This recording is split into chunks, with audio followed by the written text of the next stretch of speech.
Cześć, Cześć, witam Was z reguły Krzysztof Chiński. i Krzysztof Kejna, Dzisiaj jesteśmy w Szwecji i odkrywamy szwedzką elektromobilność. za którą stoi ciekawy model biznesowy i ciekawa technologia.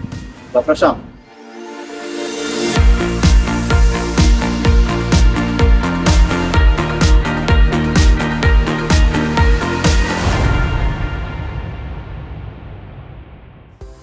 Okay, so here we are with our guest.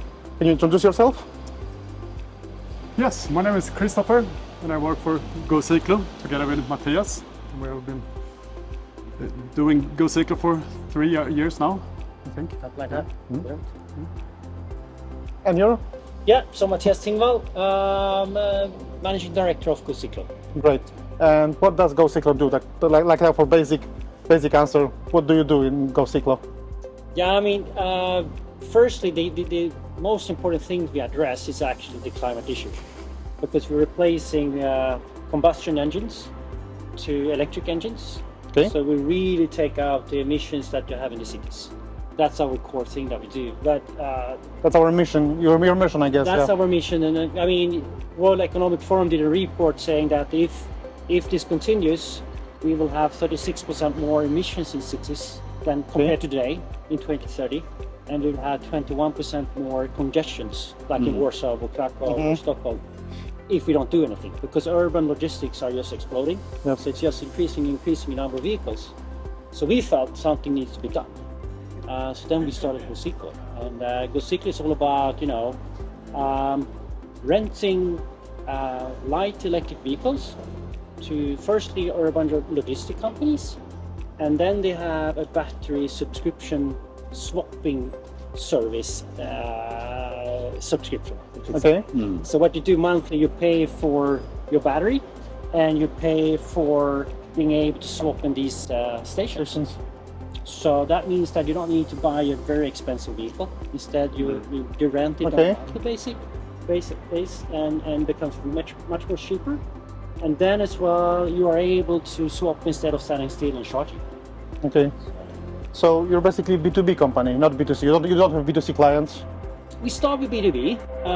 Might in the future be that consumers can buy our service as well. Okay. However, if you go for B2C, you bring on so much more risks, because I mean, here in Stockholm we have 4 of these swap stations, Okay. 5.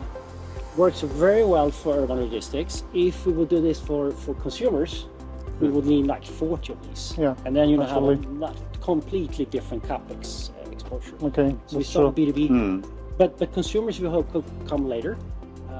So like in a couple of years in a city, when you have some kind of basic cash flow, basic customer base, then I think you should add consumers. So basically, because you said you solved one of the issue, which is carbon, footprint, but that's another is that because you also can, offer the scooters that can be charged, and that's so I guess there is another aspect of this successful business, I would say. Yeah, that's for urban logistics companies. Of course, they want to do good, but they have a business that has to work. And the main thing why they have trouble to shift to electric vehicles is that conventionally they need to stand still while charging. Yep. So you lose like 15% of your transport work while you stand still. Yeah, it's not earning money. Yeah, that's your bottom line. So by then us saying, okay, you just swap at this station. It takes you 10 seconds, and then you have a new battery instead of standing still for maybe an hour. If you want to just pop it, top it up a bit. Otherwise, you need to like 4 to 6 hours in the evening. That's one of the biggest issues in EV, is almost, of course, in cars also. Yeah. We've seen the startup in America that that they're doing something similar for cars. Then you go to the special garage, and in 5 minutes they're charging the battery. Which is similar to fill with the Yeah, because 5 minutes, yes, it's like I could go to the gas station, tank it up, and go to pay for it. If I may ask, so it was like you start to talk to these possible business partners. What are the issues they see, or you just starting from your envision and idea how to solve already known problem, or that's you did some kind of the discovery before? with our customers, so to say. Yeah, I mean, in the very beginning, we actually joined a consortia which has been started by Honda, Suzuki, KTM, Husqvarna, and some others, I think. The purpose of that one is to set a European standard for the battery form. So one battery should work in whatever brand. Yeah, that would be We great. Yeah. joined that, and we just understood after a couple of months that this is a great idea. We would like to have it. However, won't happen in 10 years because all these companies have their own technology, and they want to put their technology as the standard. Yeah. So they were Typical. yeah. So we felt like, okay, this is good, but it's not happening now. And at the same time, we had discussion with Volt, Fedora, Uber Eats about the idea as such. Just starting to talk with them. Okay, how do you tackle this and such? And they say, okay, I mean, we really need this because we are struggling. We are struggling because now we're trying to shift to electric. It's very expensive, but even more, you know, we need to charge the batteries during the night in the hubs, or the couriers has them on. They need to take it home in their apartments.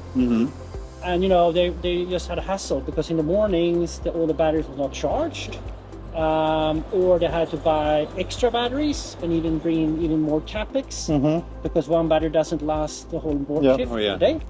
And then you have to come back to the hub, and they said this is a hassle. It doesn't work.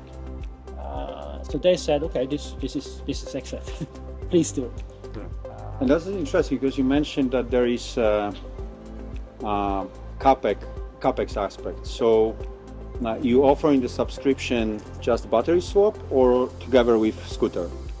Together with scooter. That's However, interesting. That's a bundle. Do both. We can do both. We at the moment we have long-term agreements with two of these companies, where they then have a monthly subscription for both for the vehicle and the battery and battery swap.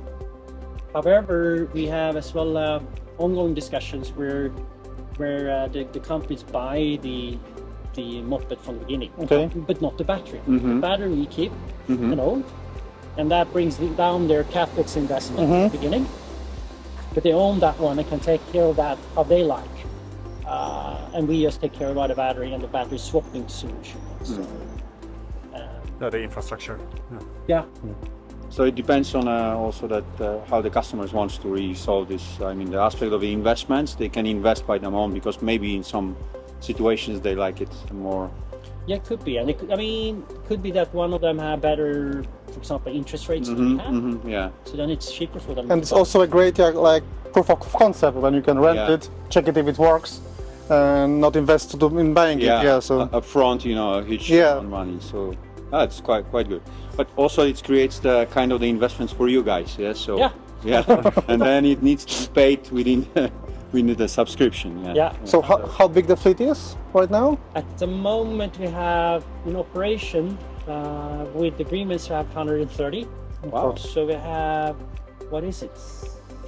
50 in Gothenburg Yes, 15 Gothenburg and 70 in Stockholm. Great. And then we have we have 10 mopeds as extras for backup to help because we are promising customers, of course, that the moped should work SLA. within an SLA. Yeah. And then we throw in another moped if it's so that the repair takes longer than expected. Yeah. Okay. That makes sense, you know. It's you can keep good SLA level, you know, in the same time that's also customer satisfaction. So so it makes sense. And then sorry, I need to add as well. You know, since August last year when we went live in Gothenburg, we went live in Stockholm in December. 40,000 swaps has been made. And 40,000. None of them has failed. Every 40,000 has been successful. So it's That's impressive. Yeah. Impressive. Yeah. And how many batteries do you have? Because you have 140 like mopeds. And how many batteries do you have? Yeah, about 9 batteries in each station. Yeah, but in total, like how many batteries do you own? You know, for swaps. Yeah, 1 in each moped and 9 in every station. In some station we and how many stations are there? 6. 6. Oh, 6. In stations in total we have 8 stations. Yeah. In operations. Yeah. And how long it takes to charge the battery in the station. So Yes. when I lift Yeah, when my you- empty battery, that's how long it takes to. It's about 2 hours Mm-hmm. from 20% up to And what's the range on the battery? up to 50 kilometers. Kilometers. So for In the city, and it's enough. Depends on the weather conditions. During the winter Okay, time, yeah, it's a yeah. bit less, but up to 50. So talking or continuing about the data gathering, do you gather any data? How many swaps? What's the average interval between the swaps and so on? You have, you can see that depends on the fleet. Foodora, for example, they use the moped. They put the moped in use for 2 work shifts a day. So a moped runs like 140 kilometers I think, per day. So I think they average on three swaps per moped, giving that per day. Some of these stations are doing more than 1,000 swaps a month. So yeah, I mean, you can clearly see we have a dashboard in real time. So these one are connected via SIM card, GSM, Okay. so 4G. So we have a real-time resolution on what's happening in these. So we can see, we get a dashboard, see this one, and we can see that battery, exactly that battery. You can see what that battery has, the state of charge, firmware and everything. We can see how this one is operating. So all of that we have full control of, which is good because then we can really ensure that it works for the customers. Yeah. Because if this goes down, then our customers' production goes down. So we need to ensure that this really works. So Yeah. then to have that monitoring dashboard. And it's like some of the stations are, so busy comparing to others, or Yeah, you can clearly. When we did the planning where to put them, we did them together with our customers. We're looking at their heat maps because we of course want to put these where they make the most sense from their perspective. So we did that, but still you can see clearly that some of them, of course, are so much more Okay. the sweet spot. So, to say. so business intelligence behind. Yeah, for sure. I mean, it's that where to put them, where to put the next one. As well, it's the optimization of number of batteries. Because of course you don't want to have more batteries than needed compared to the number of vehicles, because each of these is quite a heavy capex investment. So you really want to have the optimum of batteries and numbers and customer satisfaction. Those are the ones you need. Wow, nice. And that's from technical aspects. So to set up the swap station, what's the power needed to connect to? You want to? Or? Maybe you can. Yeah. I would say that if you put up one, you want to have like 25 amperes. Then depends if you want to add more slave stations to it, then you want a bigger one. I think maximum would be 50 amperes. But not more than that. So it's not like fast charger for cars. I mean 25 amperes, that's like a villa. So not bigger than that. And you have a longer, more time to charge or recharge the battery than. Yeah, there's no need for supercharge. Exactly, Yeah. there is no need Correct. for supercharge. And we have smart charging in these, so they steer. So we could operate on less amperes. We then need to use smart charging. So the station, we say that the maximum capacity it can use, and then it direct that to those batteries which has the most energy in them, and start to fill them up firstly. That's then they move to the next ones. And then we could actually then limit the capacity needed for it. But of course, you would like to have the possibility anyhow to go for all batteries at the same time. Yeah, of course. And what's the battery life cycle? So how many times you can charge it before you have to, just dump it because it won't work? I wouldn't be able to say yet. So we think, and we have what we discussed with our hardware manufacturers. We believe we can have them in operation for like 4 years or something before Okay. we replace it. But we have to see there actually, and then look at the data with the time to see how they are degenerating, because they are, of course. Oh yeah. So there are a time when you have to take them out of operation and recycle them. Okay. Good. So let's talk maybe a little bit about the plans of expansion your business. Yeah, That's the best. Yeah. Now we started in Sweden because we are Swedes. Otherwise, Sweden is the why Sweden, to be honest. Yeah. Because you don't have any huge. I mean, Stockholm it's a big city, but it's not a huge city. If you do this, you want to have high utilization on the infrastructure because the infrastructure costs good. So you want big cities for high density. Okay. So Stockholm is good, but then Sweden maybe is. I guess the climate isn't perfect. Sorry. The climate isn't perfect, I guess, That for the is why. batteries. Yeah, Yeah. exactly. So that's the next one. We had this winter. We had minus 15 here in snow, Oh, look. and we really in here we have a customer. Yep. Come on. So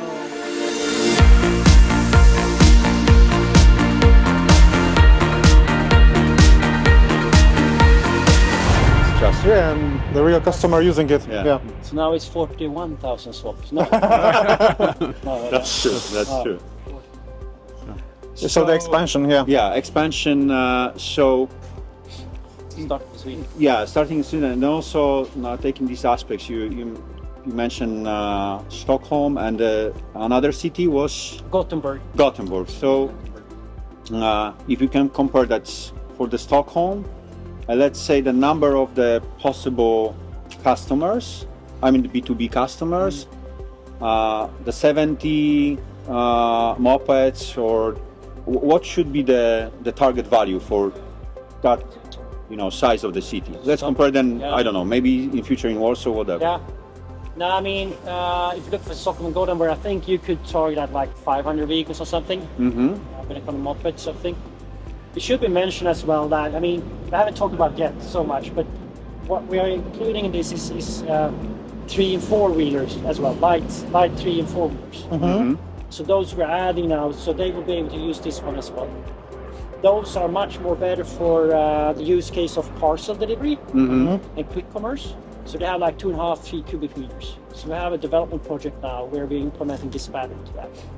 If you add that kind of vehicle, add that as well, I would think Stockholm could be like 1,000 or something. Okay. However, though, Stockholm is it's enough, but quite small compared to if we would do Warsaw or if we would go to Berlin or Barcelona or whatever. And those are the next cities we are looking in. We have those discussions both with online food delivery platforms as well as parcel delivery companies.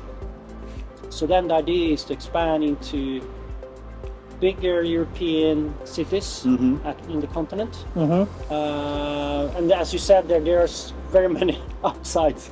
Not having minus 15 degrees, not having the snow. So here we changed to winter tires Yeah. with spikes, actually. Yeah. Which you don't need to down in continental. So quite some upsides to go down. Makes sense. But I guess also the higher temperatures, like in Italy, may be a problem too for batteries, I guess. True. Very, very hot summer days. That Yeah. could be a problem. These ones has fans in them Okay. because that you need to have to ventilate Yeah. the heating, the charging is generating. And that gives me another idea about the safety issues, the safety concerns, because something like that catching fire, Yeah. I guess it will be hard to pull up. How do you handle this? Yes, and this we think really is something that speaks for our solution. I mean, but lithium batteries, that's fire hazard. And this, I mean, in New York, they're starting to regulate that and have Okay. a lot of discussions. In Europe, that discussion haven't been so big yet. However, we think it will, because actually charging quite a big lithium battery in your apartment is quite risky. Yes. Or if you have hubs and you have 50 mopeds and you have batteries all over the place with Cables and connectors and Yeah. Yeah. that's pretty dangerous actually. We would expect there would be regulations for that around the corner. That's what we think is good with this one. This one is monitoring the heating, how cold stuff gets. So there are different thresholds here. So when it reaches a certain threshold, the first one, it cuts down the power. Okay. So less charging, less heating generated. And at one point, next threshold and later the last is that it shuts off completely, no power anymore. So that would prevent a lot of the fires, not everything, but it would take out quite many of them compared with And so far, did you have any incidents? nothing. Okay, great.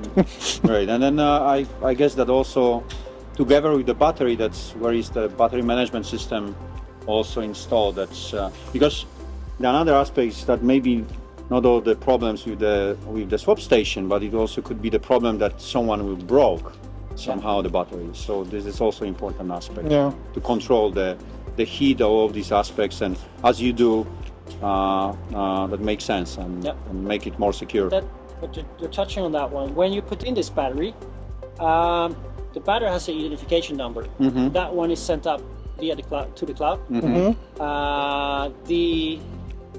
We check that you have paid your bills because this battery is connected to customer number. The cloud checks that you paid a bill. It checks the health of the battery.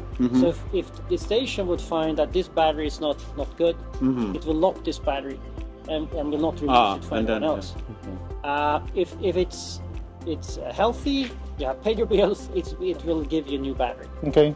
So you have that kind of safety procedure Great. all in here. And also again about the SLA for the customers, because it makes sense. Right. You don't really pass the broken battery. Yeah.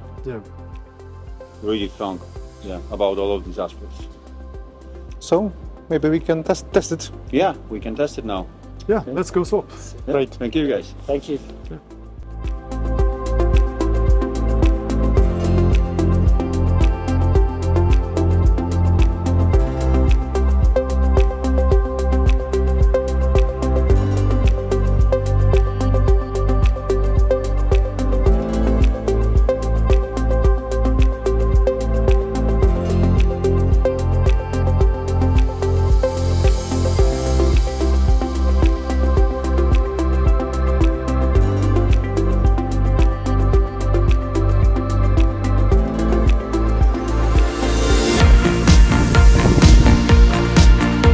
Thank you. Bye bye.